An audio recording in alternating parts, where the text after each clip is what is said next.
B2 ভাবি কি রান্তেছেন? গরুর মাংস ছাড়া তো আমরা ভাতই খাইতে পারি না, তাই একটু গরুর মাংস রান্না করতেছি। আমাকে বাকি টাকা না দিয়ে বিউটি ভাবি গরুর মাংস রান্না করে খাইতেছে। তো বিউটি ভাবির বাকি কত পড়ছে দেখি? বিউটি ভাবি 12,320। ওঠা। এই উঠা মানে খবরদার আমার কাছে আসবি না, আমার বিয়ে হয়েছে, আমার জামাই আছে কিন্তু। এই আপনার কেন উড়াইতেছে? আমি কি আপনার উড়াইতে পারবো? বাইক হচ্ছে গরুর মাংস উড়াইতে। গরুর মাংস নিবি না, বাইরে নিস না, বাইরে অনেকদিন পরে খাইতে নিছি, আমার শাশুড়ি একটু খাইতে চাইছে, আউস কইরা নিস না। বাকি টাকা না দিলে খালি গরুর মাংস না, আপনি শুদ্ধ উঠাই লইতাম, আপনার শাশুড়ি শুদ্ধ উঠাই লইতাম। হায় হায় রে, এত কষ্ট করে গরুর মাংস রান্না করছি, মকলেস তুই নিয়ে গেলি তো, তুই পারলে টাকা উঠাইস, তোর বাকির টাকা আমি জিন্দেগিতে দিব না।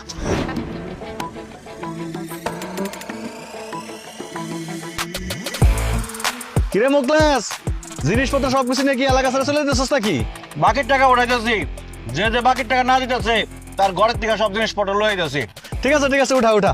এই খারা খারা খারা, এই ওর কাছে কয় টাকা পাই? 5,500। কয় টাকা দে? আমার কাছে তো টাকা নাই এখন।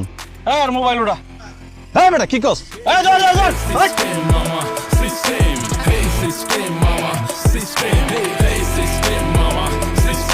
এই কি ভাবছিস তুই? দৌড়ে পালা যাবি? তোর বাইক যাবো, হাড়ি পাতিল যা আছে, যে জিনিসপত্র পাবো সব লয় আমো। পলায়া যাইবো। ভাই, গরুর মাংসের রান্নাটা মনে ভালোই হয়েছে না? দেন আমার এক দেন খাই। মানে চালা দেখ সামনে কারে পাওয়া যায়। খুব মজা হয়েছে ভাই। আরেকটা দেন ভাই, মজা আছে না? দেন। বিউটি ভাবি তো খুব ভালো রাঁধছে ভাই, রান্নাটা জটিল।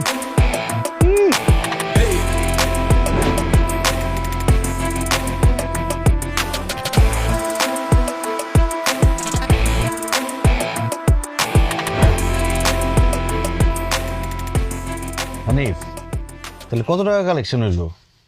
ভাই, আপনার দোকান থেকে মানুষ মোট বাকি নিছে 3,70,000 টাকা, আর নগদ কালেকশন করছি আমি 9,012 টাকা। আর সাইকেল, ছাগল, চেয়ার, টেবিল, হাড়ি পাতিল, টিভি, হাঁস মুরগি এগুলা যে নিয়ে আইছি সব যদি বেশি তাহলে কত 50-60,000 টাকা বেচতে পারবো। হায় হায়, এতগুলা টাকা যে তাইলে বাকি আছে, এই টাকাগুলো কেমনে উঠাইবা? খুব সহজ, এখন একটা হালখাতা দিমু, সবাই আমার বাড়িতে এসে হালখাতা খাইবো, তখন সব টাকা দিয়ে দেবো শ্বশুর করে। এসব তুমি কি কও? তোমার গ্রামের মানুষজন যেই হারামি, আমার ব্যবসার সব ফর্মুলা নষ্ট করে দিছে। দেখা যাবো হালখাতার খাওয়া ঠিকই খাওয়া যাইবো, কিন্তু 1 টাকাও ফেরত দিব না। কি যে বলো তুমি! এই মুকলেসের হালখাতার দাওয়াত খাইতে আইসা টাকা না দিয়া কেউ যাইতে পারবো না। আমার হালখাতার মধ্যে থাকবে একটা বিশেষ আকর্ষণ, ওই আকর্ষণের মধ্যে এসে সবাই টাকা দিয়ে দেখবো। তাছাড়া হালখাতার মধ্যে থাকবো স্পেশাল কাচ্চি বিরিয়ানি আর মিষ্টি। জীবনেও দিব না।